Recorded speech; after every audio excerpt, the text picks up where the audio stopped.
Guys, Trent Zimmer here. I wanted to make a quick little video going over this really nice tool that I was presented in a course that I'm currently taking. It is just a simple net worth tracker, but what makes this one unique and why I love it so much is it's so simple. I think a lot of the net worth trackers out there, or just things around finance in general, are sort of overcomplicated. And what it does is it makes us sort of get analysis paralysis, or we just feel like we're not qualified to take on that document, and so we don't do it. Your money should be visited at least once a month to see how it's doing. And before you exit out of this, because you're thinking, Trent, my net worth number is going to be atrocious. I can't even look at it. I'm in debt. My finances are not something I'm proud of. This document is even more for you, okay?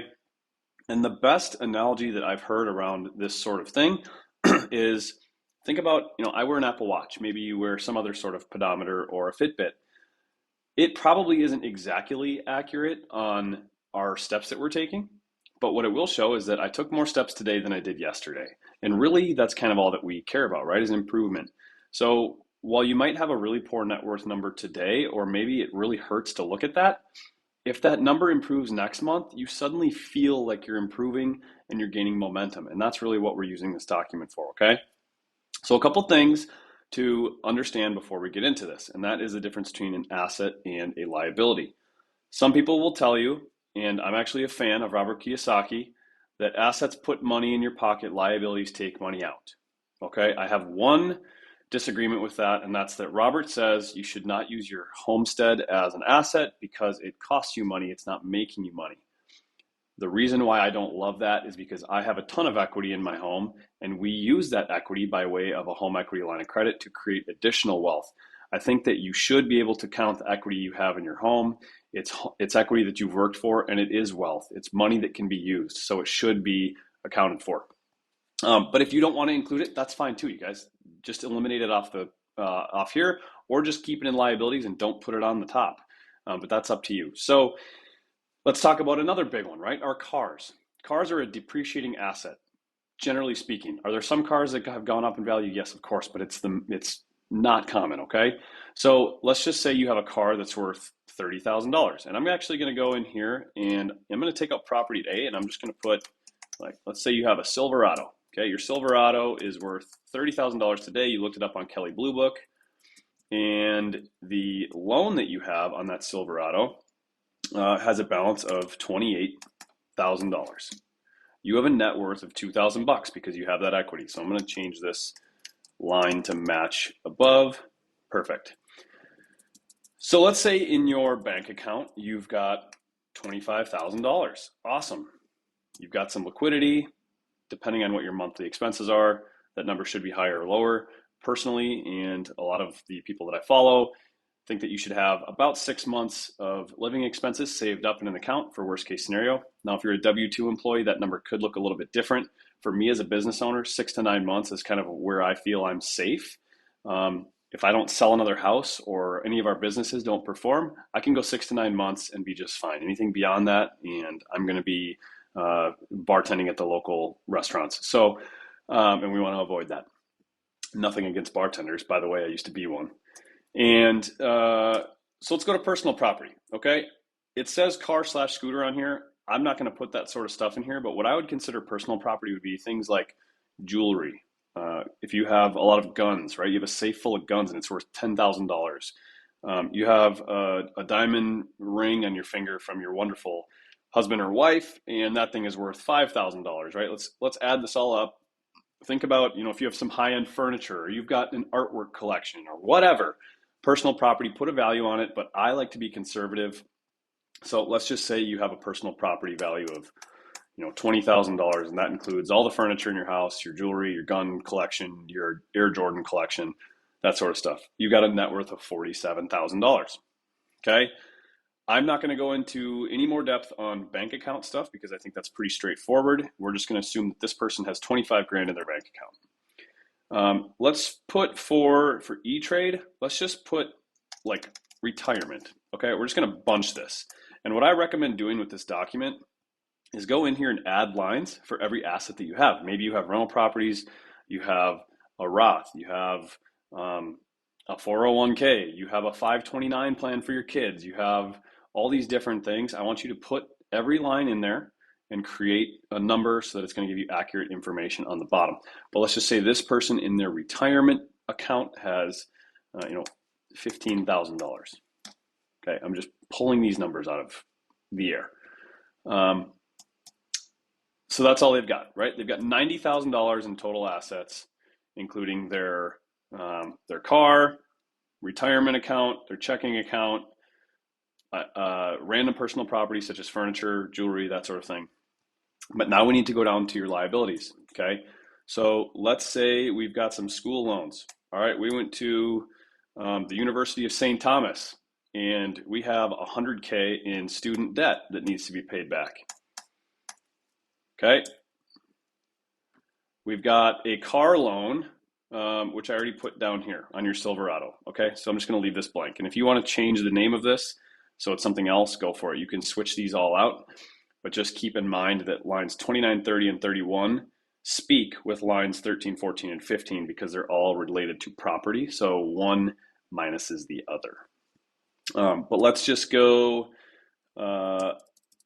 credit cards. Okay, if you consistently pay your credit cards off every single month, I don't want you to put them in here because it's too hard to keep up with, if you pay it, it's just going to be zero. So don't throw money in there. But if you have outstanding credit cards that are building up debt, absolutely put those in here, okay? You've got one credit card that's got, $2,000 on it. You've got another one that's got $5,500 on it. This all adds up. You're looking at a net worth of a negative $45,500. Okay, now let's just say the same person bought a home. All right, that home is worth $3,000, or excuse me, $300,000. Is that right? Yeah, there we go. And they put 20% down. Okay, so they owe $280,000. This is very rough math. Okay. Their net worth improved. It went to 25.5. Okay, now this is where it gets really, really fun. Let's go to the next month. Okay, they were able to save up an extra $1,000. So now they have 26,000 in their bank account. Their personal property is still a consistent 20. That probably isn't going to change a whole lot. Another thing to remember is in that line, you can, if you have like snowmobiles or you have a boat, recreational vehicles, things like that, I would account for those as well because you could sell those today and make money. But if the market for your boat continues to go down, you need to be changing that number. Okay, retirement has gone up a little bit. You were able to put a little extra in there. Perfect. You're at 16,000. Your Silverado is still worth 30 grand. Market hasn't changed for that. Your property is still worth 300,000. Okay, and let's see, credit card debt, you paid that off, sweet. Credit card 2, you were able to knock a chunk of that off, you're at 3,000. Go down to your student loans, you were able to pay off, 2,000 of that, you're at 98,000. And Silverado, you paid that down slightly, so you're at 27,000. You guys, I'm just making these numbers up. And you paid your mortgage down just a hair, so you're at 278.5. Okay. I don't know why this didn't add up all these automatically, so we're gonna have to do some math here. Somebody's adding this up faster than me right now. Plus 30. Plus 16,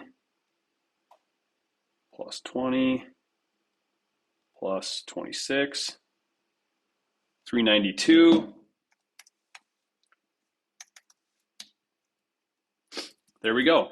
And just in 1 month, from some very minor improvements, you've increased your net worth almost $10,000. And this process, you guys, this just builds and builds and builds over time, and it's really amazing to see what time can do for your wealth. So, one really fun number, and I'm biased because I'm in real estate, but one line that would be amazing to watch is real estate appreciates at about 3 to 6% in a balanced market annually, right? And so let's just say it goes up 3%. That's $9,000. For easy math, let's go to 310. Your house is now worth 310. There we go. A year from now, your Silverado has gone down in value, so it's actually only worth, let's say it's worth 26 grand. You put a bunch of miles on it. It's a year older. It's a little more beat. Personal property is still 20,000, and in your bank account, you've got 35K. You had a nice year. You were able to save up some money. Okay. Was my math right on the first? Oh yeah, I don't have anything in retirement. So let's say in retirement you were able to get that to 18K. Okay, and then in addition, you paid off that first card that had a 2,000 balance. You got this one down to $1,000. Your school loans, you knocked those down to, 90. Your Silverado payment is now down to 26. So it's actually breaking even. You owe 26 and it's worth 26. And your mortgage now after a year, gosh, I'm just like pulling this out of a random hat. Let's say it's at 275 because most of your first year is going to be interest only. You guys, look what you've done a year later to your net worth. You've gone from a minus 25,000 to a positive 17,000. That's really amazing. So you can't understand your money and how it's working and what's going on and what the trends are unless you're visiting it. And this form is the simplest way to do so. I really encourage you guys to go in here, play with it, sit down with your spouse or your significant other, and hold each other accountable to increasing these numbers. If you guys have any questions, let me know. Otherwise, have fun with this document. I hope it changes someone's life, and I hope you find some value out of it. We'll talk to you soon. Bye.